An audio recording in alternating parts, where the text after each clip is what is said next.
To see what we find. So I think we all have some idea what visualization is, you know, picturing things in your mind and all that.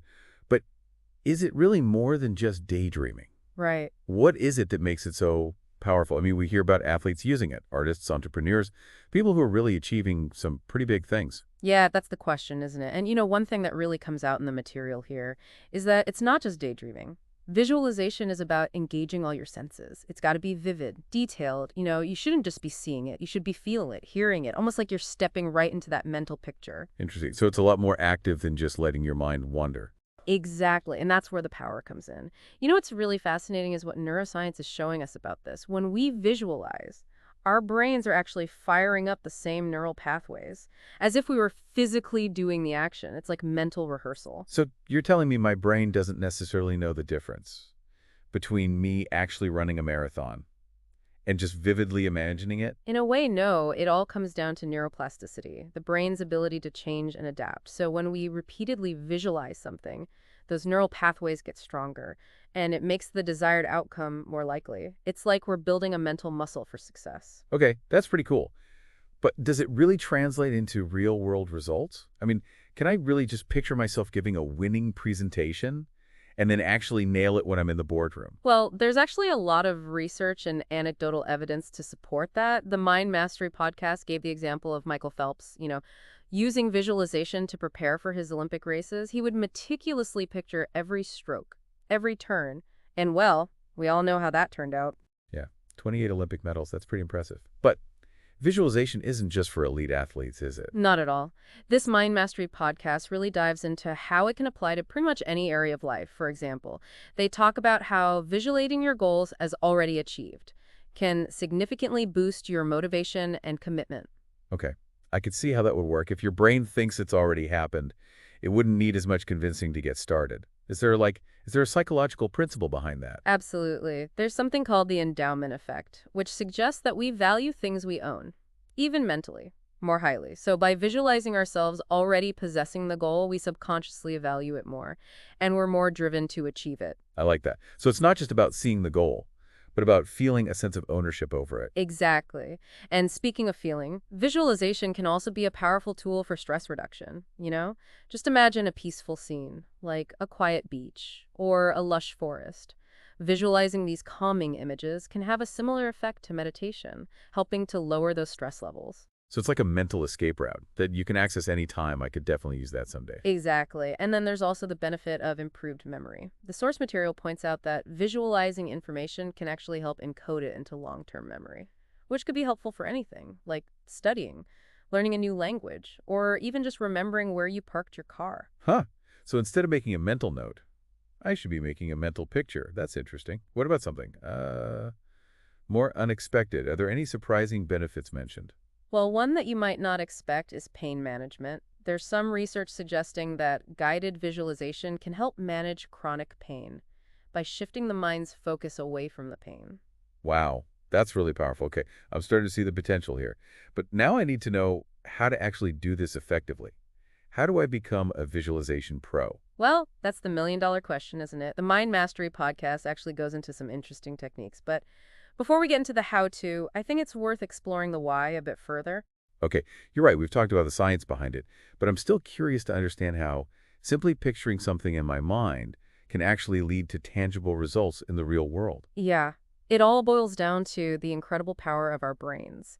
And that concept of neuroplasticity we were talking about, those neural pathways that fire up when we visualize, well, the more we engage in visualization, the stronger those pathways become. It's like carving a path in the woods. The more you walk it, the clearer and more defined it gets. So it's not just about creating a mental image, it's about reinforcing it through repetition. Exactly. The more we visualize something, the more our brains start to treat it as a real experience.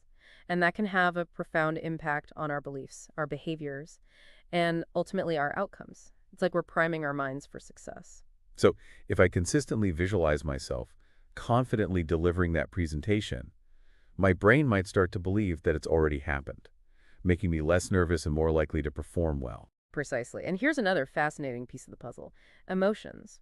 Our brains don't just respond to visual imagery, they also respond to the feelings associated with those images. Right, we touched on the importance of feeling the emotions tied to our visualizations, but how does that play into the science of it all? Well, when we experience strong emotions, our brains release neurochemicals, and those can have a powerful impact on our thoughts, our behaviors, even our physical state. So, if I can visualize myself achieving a goal and really tap into the joy, the excitement, or the relief of that achievement, my brain is more likely to be motivated to make it a reality. Exactly. It's like giving our brains a double dose of motivation, the visual image and the emotional charge. They work together to create a powerful internal drive. That makes sense. But I have to admit, part of me is still a little skeptical. Is there any hard evidence that visualization actually works? Or is it all just anecdotal and based on personal experiences? It's a fair question. While anecdotal evidence is compelling, there's actually a growing body of scientific research that supports the effectiveness of visualization. So, it's not just a coincidence that so many successful people, from athletes to entrepreneurs, swear by it. Not at all. Studies have shown that athletes who regularly engage in visualization techniques tend to perform better than those who don't.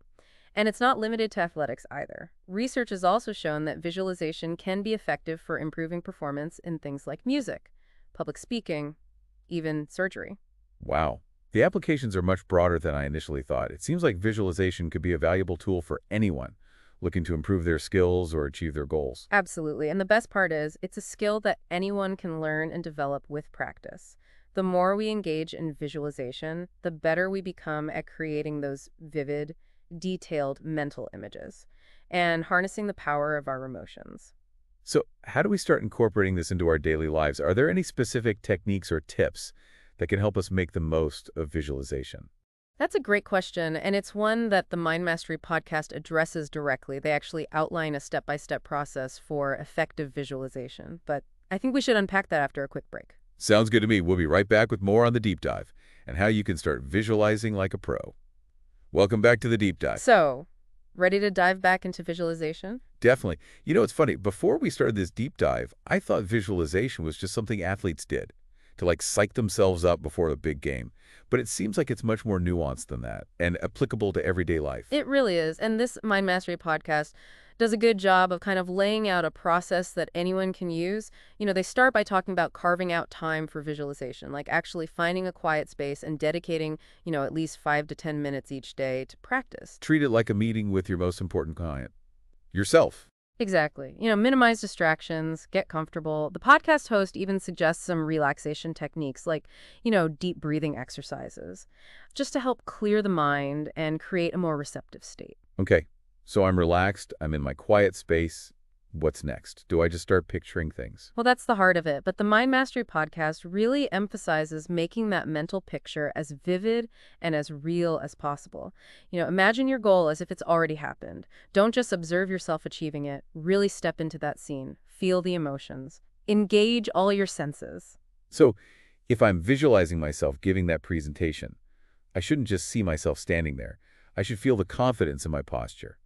Hear the sound of my voice resonating in the room. Maybe even smell the fresh coffee brewing in the back. Exactly. The richer the sensory details, the more your brain treats it as a real experience. It's like a difference between watching a movie and being in a virtual reality simulation.